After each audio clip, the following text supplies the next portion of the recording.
मुंबई विभागातील विविध स्थानकांवर पाणी साचल्यामुळे लांब पल्ल्याच्या गाड्यांवर परिणाम झालेला आहे। पुणे सीएसएमटी डेक्कन एक्सप्रेस रद्द करण्यात आलेली आहे। सीएसएमटी ते पुणे इंटरसिटी एक्सप्रेसही रद्द करण्यात आली आहे। मुसळधार पावसाचा लांब पल्ल्याच्या गाड्यांवर परिणाम झालाय।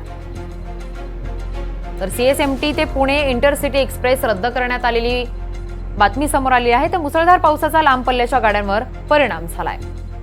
या संदर्भात अधिकची माहिती देण्यासाठी आमचे प्रतिनिधी महेश बागल आपल्या सोबत आहेत। महेश, लांब पल्ल्यांच्या गाड्यांवर परिणाम झालेला आहे, कधी वाहतूक पूर्ववत होईल? नक्कीच काल मध्यरात्रीपासून मुंबई, ठाणे आणि रायगड अशा ठिकाणी मुसळधार पाऊस सुरू आहे आणि पावसाची जोरदार बॅटिंग अद्यापही सुरू असल्यामुळे मुंबईच्या जनजीवनावर याचा विपरीत परिणाम झालेला आहे।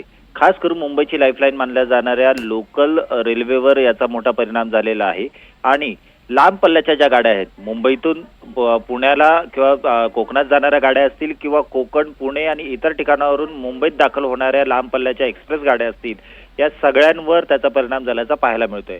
जर खास करून बोलायचं झालं तर एकंदरीत सीएसएमटी पुणे इंटरसिटी ही जी एक्सप्रेस आहे गाडी, या गाडीच्या वाहतुकीवर परिणाम झालेला आहे। त्याप्रमाणे पुण्यावरून सीएसएमटी डेक्कन एक्सप्रेसवर परिणाम झालेला आहे।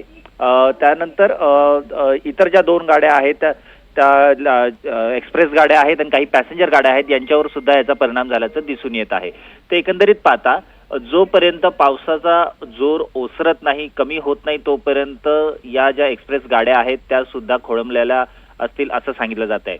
कोल्हापूरवरून मुंबईत दाखल होणाऱ्या एक्सप्रेस गाडीला अंबरनाथमध्ये थांबवण्यात आलेलं आहे, कारण ठाण्याच्या पुढे लोकल रेल्वे सेवा ही बाधित झालेली आहे आणि त्यामुळे ती एक्सप्रेस गाडी सुद्धा पुढे जाऊ शकत नाही।